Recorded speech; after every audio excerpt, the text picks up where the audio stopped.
வந்து பார்த்தீங்கன்னா ஒரு 1.5 வருஷம் ஆனால் செடி வந்து ரொம்ப ஹைட்டாக இருக்கும். நம்ம என்ன பண்ண முடியாதுன்னு கேட்டால் பூ இருக்க முடியாது, முள் எல்லாமே குத்தும்.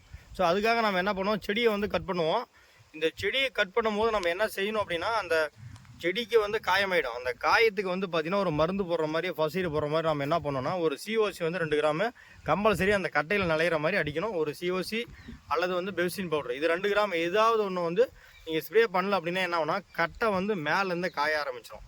காய ஆரம்பிச்சு என்ன ஆகுனா, அந்த 1 வருஷம் 1.5 வருஷம் கஷ்டப்பட்டு வளர்த்த அந்த செடி என்ன ஆகுனா, இந்த மாதிரி எல்லாம் க்ளீனாக காஞ்சி போயிடும். ஸோ ஒரு விவசாயி என்ன பண்ணியிருக்காரு, இந்த கட்டையை வந்து வெட்டி விட்ருக்காரு. இங்கே பாருங்கள், இந்த டைபேக் வந்து எல்லாமே க்ளீனாக போயிடுச்சு.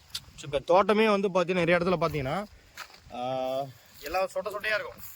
அங்கே ஒரு செடி இங்கே ஒரு செடி அந்த மாதிரி சொட்டை சொட்டையாக இருக்கும். அப்போ 1.5 வருஷம் கஷ்டப்பட்டு அந்த ஒரு 100 ரூபா 150 ரூபா செலவு பண்ணாமல் நம்ம மிஸ் பண்ணதுனால என்ன ஆகுன்னு கேட்டிங்கன்னா, இந்த மாதிரி மிகப்பெரிய லாஸ் ஆகும்.